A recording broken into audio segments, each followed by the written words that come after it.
Bonjour à tous et bienvenue dans cette nouvelle vidéo. Aujourd'hui on se retrouve pour parler d'un sujet majeur, d'un sujet transfert pour le mercato du PSG.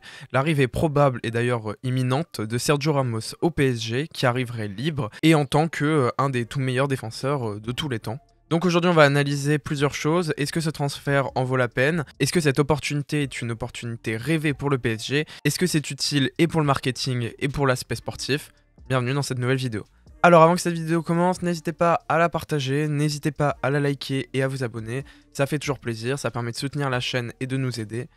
On commence. Alors donc Sergio Ramos est en fin de contrat avec le Real Madrid, d'ailleurs désormais il est libre. Je pense que je n'ai pas besoin de vous préciser quelle est la carrière de Sergio Ramos et à quel point il est fort, c'est un des tout meilleurs défenseurs de l'histoire. C'est un défenseur qui a marqué profondément la traversée et les épopées du Real Madrid, il a été présent partout, c'était le capitaine et ça a été une des plus grandes légendes de ce sport. Et également un exemple pour la plupart des nouveaux défenseurs aujourd'hui. Sur son profil, c'est un joueur assez rugueux, donc par exemple il était allié avec Varane qui était lui beaucoup moins rugueux et un peu plus rapide.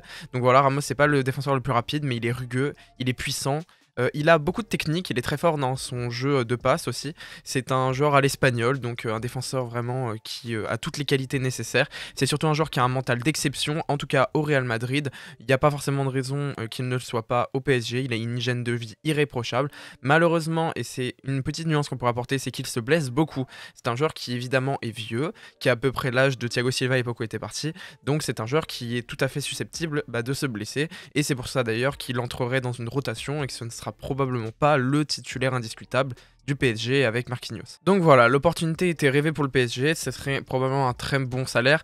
Aussi sur la fiabilité de l'information, elle est quasiment confirmée, ça y est, la visite médicale va bientôt se passer, ce sera officialisé après l'Euro.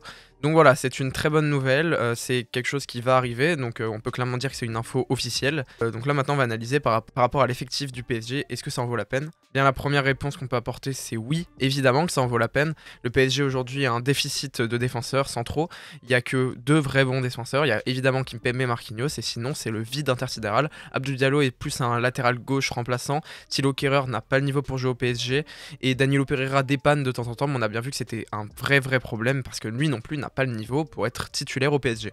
Ramos au contraire, il a le niveau, ça va permettre d'avoir une vraie tournante, avoir de la rotation entre Kimpembe, Ramos et Marquinhos qui ont un niveau qui c'est assez similaire parce qu'évidemment Ramos a un peu vieilli. Donc c'est des joueurs qui pourront tourner, c'est des joueurs qui vont permettre d'apporter de la fraîcheur à chacun parce qu'on a vu cette année que Marquinhos s'est pas mal blessé, probablement parce qu'il a beaucoup joué. Kimpembe de même avait fait des moments où il était pas bien, où il manquait de lucidité et ça c'est très clairement lié au fait qu'il y avait un problème de lucidité et de fraîcheur.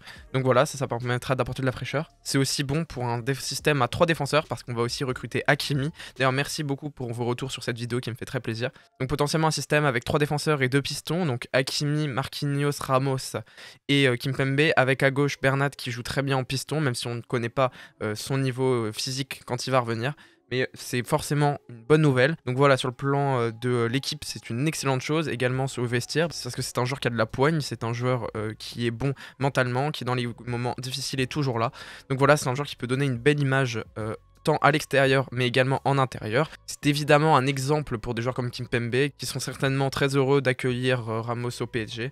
Donc voilà, c'est une très bonne nouvelle sur le plan de l'équipe. Maintenant, sur le plan du marketing, c'est une excellente chose parce que, encore une fois, ça permet de donner un côté vraiment concret au projet du PSG. C'est un joueur solide, c'est pas un joueur pimp. Au contraire, c'est un joueur qui est un emblème, c'est une statue, c'est une légende voilà, du foot, qui n'est pas non plus bling bling, c'est plus, voilà, on recrute quand même des gros défenseurs. Et ça c'est important aussi pour stabiliser l'équipe. Donc voilà, ça donne une belle image aussi sur les autres. Ça permet aussi de l'attractivité. On parlait de la prolongation de Mbappé, bon, qui est très complexe, j'en parlerai dans une autre vidéo, mais c'est une bonne nouvelle aussi pour ça. C'est aussi un moyen de montrer le rayonnement de PSG qui est capable quand même d'attirer beaucoup de joueurs libres et de grandes prestances. Donc voilà, tout ça c'est une bonne nouvelle. Et enfin, c'est aussi une vitrine pour la Coupe du Monde qui arrive au Qatar. Donc évidemment, c'était peut-être même un possible ambassadeur pour le futur. Donc Ramos va certainement finir sa carrière au PSG. Merci, j'espère que vous avez apprécié cette vidéo. N'hésitez pas à la partager, du coup à la liker comme j'ai déjà dit précédemment. Merci.